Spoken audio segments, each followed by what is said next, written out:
ఇక తెలంగాణ ఉద్యమంలో దూకుడు చూపించిన టీజేఏసీ చైర్మన్ కోదండరాం విభజన తర్వాత సైలెంట్ అయిపోయారు. అయితే ఈ నెలాఖరుతో ఉస్మానియాలో ప్రొఫెసర్గా పదవీ విరమణ పొందుతున్నారు.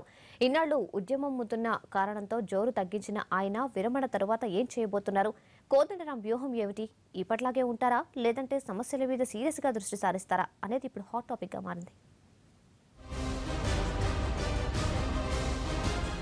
కోదండరాం తెలంగాణ సాధన తర్వాత కొంత సైలెంట్గానే తన పని తాను చేసుకుపోతున్నారు.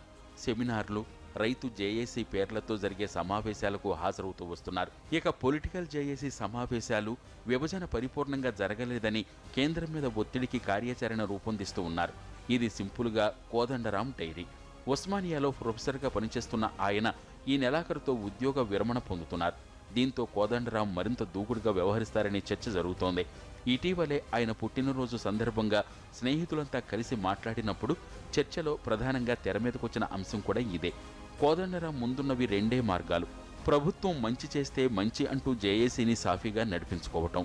ఇక రెండవ పంత పూర్తిగా ప్రతిపక్ష పాత్ర పోషించటం. కోదండరాం వ్యవహార శైలికి ఈ రెండు వర్కౌట్ అవుతాయా అనేదే ఇప్పుడు ఆసక్తికర అంశం.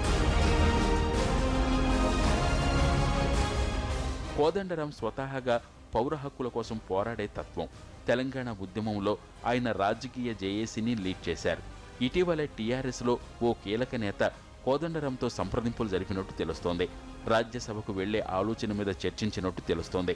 కానీ కోదండరాం సన్నిహితులు మాత్రం దీన్ని కొట్టిపారేస్తున్నారు.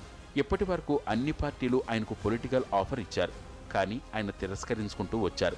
ప్రస్తుతం ఆయన రైతు ఆత్మహత్యలు, అన్నదాతను ఆదుకోవటం ఎలా అనే అంశాలన్నింటిపై ఫోకస్ పెట్టారు. వీటినే సీరియస్గా తీసుకోవాలనుకుంటున్నట్టు తెలిసిందే. రాజకీయాల్లో ఏ పార్టీ ఎప్పుడు ఎలా వ్యవహరిస్తుందో తెలియదు.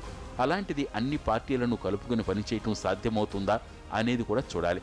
కానీ ఇప్పటి వరకు ఆయన భవిష్యత్తు ప్రణాళిక ఏంటన్నది మాత్రం ఎవరి దగ్గర నోరు మెదపటం లేదు.